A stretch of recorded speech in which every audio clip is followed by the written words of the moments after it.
परम शांति। हिंदू जो लोग होते हैं, जो साधु संत महात्मा भी ज्योतिर्लिंग, ज्योति माना ज्योतिर्लिंग, 12 ज्योतिर्लिंग की जो बात करते हैं शास्त्रों में, तो भक्ति मार्ग में शिव शंकर को एक मानते हैं। और जहाँ 12 जगहों पे शिव शंकर ने साक्षात्कार कराए, जहाँ लिंग मतलब आकार, ज्योति मना लाइट, लिंग मना आकार, तो जहाँ लाइट स्वरूप में साक्षात्कार कराए शिव शंकर ने, वहाँ शिवलिंग की स्थापना की, जैसे सोमनाथ, अलग अलग जगह। तो 12 ज्योतिर्लिंग में 12 साक्षात्कार हुए हैं, तो उनकी पूजा करते हैं। मतलब ज्योति काया शरीर को कहते हैं, शंकर की शरीर को ज्योति कहते हैं, लाइट स्वरूप में प्रत्यक्ष हुआ, साक्षात्कार किया लाइट स्वरूप में, तो उसको लाइट स्वरूप में मानते हैं। इसलिए ज्योतिर्लिंग में भी शिवलिंग कहते हैं। शिव माना शिव शंकर, लिंग माना आकार। तो जहाँ शिव शंकर की ज्योतिर्लिंग के अंदर या शिवलिंग के अंदर भी शिव शंकर की मूर्ति को ही एक रिप्रेजेंट करके याद करते हैं। इसलिए भक्ति मार्ग में हमेशा साकार की ही पूजा होती है, साकार की, चाहे विष्णु के अवतार की हो, चाहे रुद्रों के अवतार की हो। क्योंकि इनको ये शास्त्रों में भी लिखा है कि जो तुम्हें चाहिए वो देवताओं से मांगो। ये त्रिदेव हैं, ब्रह्मा विष्णु शंकर, सतरो रजोतमो, तो इनसे मांगो तो तुम्हें मिलेगा। बाकी जो निराकार, जो परब्रह्म परमेश्वर, शास्त्रों में लिखा है निर्गुण निराकार, उसका नाम रूप रंग कुछ भी नहीं है, तो इन लोगों ने शिव रख दिया, बीके वालों ने जैसे शिव रख दिया, हम भी निराकार शिव कहते हैं, क्योंकि समझाने के लिए निराकार शिव है कहते हैं। वास्तव में तो जो निर्गुण निराकार पर ब्रह्म परमेश्वर जिनको कहते हैं, उनका रूप रंग आकार कुछ भी नहीं है। तो निर्गुण है, तो कोई गुण सतोर जो तमो से परे है। निर्गुण है, निराकार है, कर्मातीत है, भावातीत है, भावनाओं से परे है, किसी की भावनाओं का लेप छेप नहीं लगता। तो कोई कितना भी उसको याद करे, कोई भी भक्त डायरेक्ट निराकार को भी याद करे, कितना, तो वो तो भावातीत है, भावनाओं में आता ही नहीं है, वो तो भावनाओं में आता ही नहीं है। तो भावनाओं में जब ये आता नहीं है, जब तुम्हारे संकल्पों को भी वो पकड़ेगा नहीं, क्योंकि गुणातीत है, तुम्हारे संकल्प नहीं पकड़ेगा, भावनाओं में नहीं आएगा। और भक्ति मार्ग, भक्ति की जब मूर्ति की पूजा करता है तो मूर्ति में भावना होता है, तो भावनाओं में वो भावातीत, भावनाओं में आता है। तो भावना माना प्यार, प्यार होता है तो प्यार से पावर मिलता है। और वो तो निर्गुण निराकार, तो भावातीत, कर्मातीत, गुणातीत है, तो उनको वो भावनाओं में भी कभी नहीं आता, ना किसी डायरेक्ट। उनने ब्रह्मांड की रचना भी ऐसी तरह की है कि जो भी चाहिए वो तुम 3 देवताओं से मांगो या देवी, ब्रह्मांड की आदि शक्ति से मांगो। हमेशा त्रिदेव की भी रचयिता ब्रह्मांड की आदि शक्ति से मांगो, जिनसे चाहिए वो मांगो, मगर देने वाले नीचे है। इसलिए हमेशा हिंदू शास्त्रों में लिखा है 3 देवताओं की पूजा करो, 3 देवता देंगे। निर्गुण निराकार को तो याद करते ही नहीं, हिंदू शास्त्रों में कोई याद ही नहीं करता। ज्योतिर्लिंग की भी पूजा भी शिव शंकर की है, शिवलिंग की भी पूजा शिव शंकर की है। निराकार की कोई पूजा, निराकार का कोई प्रावधान ही नहीं है भारत में कोई, क्योंकि इनको पता है कि निराकार की पूजा करने से कुछ नहीं मिलेगा, क्योंकि वहां तुम्हारे वो भावातीत है, भावनाओं में कभी आता ही नहीं है।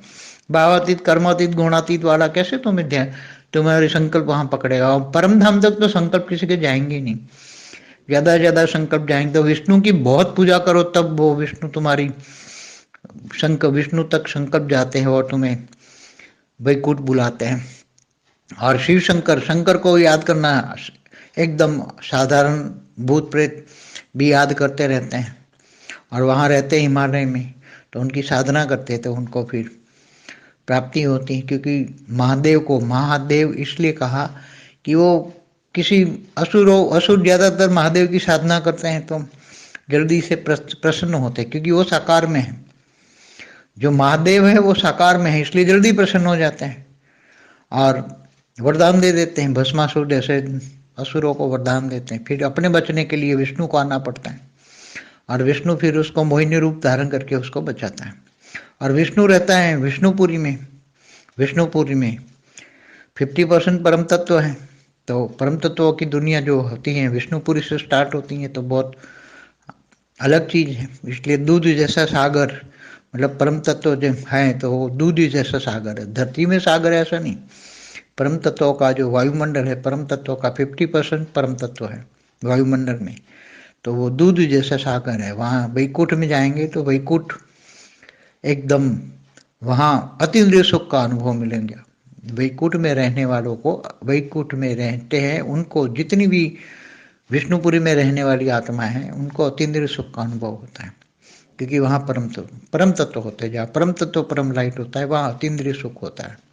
और धरती पर जो कृष्ण अवतार में जो रासलीला होती थी, तो आकारी आत्माओं में कृष्ण की आकारी आत्मा जो उनके साथ अनेक रूप निकाल के उनको, गोपियों को जो अनुभव कराता था, अतीन्द्रिय सुख का अनुभव कराता था, वही रासलीला देवभान से परे होती है। देवभान में अतीन्द्रिय नहीं होता, परम लाइट की दुनिया, अव्यक्त दुनिया में होता है सब।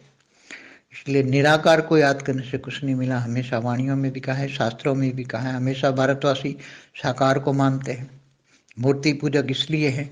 और क्रिश्चियन मुसलमान निराकार को मानते हैं। हालांकि क्रिश्चियन लोग तो ये उसको परमेश्वर, उसको ही, यीशु को ही मानते, यीशु की मूर्ति रखते हैं चर्च में और उनको ही मानते हैं, इसके द्वारा मिलेगा, मैसेंजर कहो, गॉड कहो, सब उसके द्वारा मिलेगा। और जो मुसलमान लोग हैं तो निराकार को मानते हैं। आदम को खुदा मत कहो, आदम खुदा नहीं, मगर खुदा के नूर से आदम जुदा नहीं। इसलिए वो जो नूर को मानते हैं, मगर जब बहुत तकलीफें होती हैं तो जो मुसलमान साधु संत फकीर, जो जहाँ उनकी कब्र है, साधु संत महात्माओं की, इनकी जो मुसलमानों की कब्र है, वहाँ ये लोग जाते हैं। उनको पता है कि साधु संत जो हैं वो, या जिनकी पूजा करते हैं, तो ये भी सब हमारे जैसे भूत प्रेतों की पूजा करते हैं, देवी देवताओं की पूजा करते हैं। हिंदू लोग ऐसी तरह ये मंदिरों में जाते हैं देवी देवताओं के, ऐसी तरह ये जो मुसलमान जो फकीर मर गए हैं उनकी जो दरगाह होती है, दरगाहों में जाके वो मानते हैं। तो दरगाहों में जाने से, क्योंकि जो मरा हुआ है उनकी भूत प्रेत वो बन के, या जो भी सूक्ष्म में हैं उनके साथ अनेकों आत्माएं होती हैं दरगाहों पर मुसलमानों की, तो वो जाते तो उनकी कईयों की मन्नत पूरी होती, कईयों की नहीं होती, क्योंकि वहाँ भी कर्म बंधन लागू पड़ता है सबको, सभी आत्माओं को कर्म बंधन अति सूक्ष्म स्वरूप में लागू पड़ता है, क्योंकि उसके कारण शरीर में भी कर्म बंधन है और वही कर्म बंधन पूरे ब्रह्मांड में व्याप्त है उसका। अगर वो आत्मा, धरती वाली आत्मा, अगर वो ऊपर के लोकों में जाती हैं तो भी उसको कर्म बंधन लागू पड़ता है। इसलिए चाहे वो तपलोक में जाए, जनलोक में जाए, तो भी उनको तपस्या करके, ऊपर से पावर, विष्णु को याद करती है तो विष्णुपुरी में जाना है, तो भी तपस्या करके धीरे धीरे ऊपर जाती हैं, क्योंकि कहीं भी उसको कर्म बंधन है, सूक्ष्म शरीरों में ऊपर जाती हैं तब भी कर्म बंधन सूक्ष्म शरीर में, कारण शरीर में है, तो पावर चाहिए ऊपर जाने के लिए। परम शांति सोचो, बोलो परम शांति। Join us daily for live meditation, 10 p.m. to 11 p.m. on YouTube Live. Subscribe now. Website www.paramshanti.org. Email us anant@paramshanti.org. Like, share, subscribe. Join today.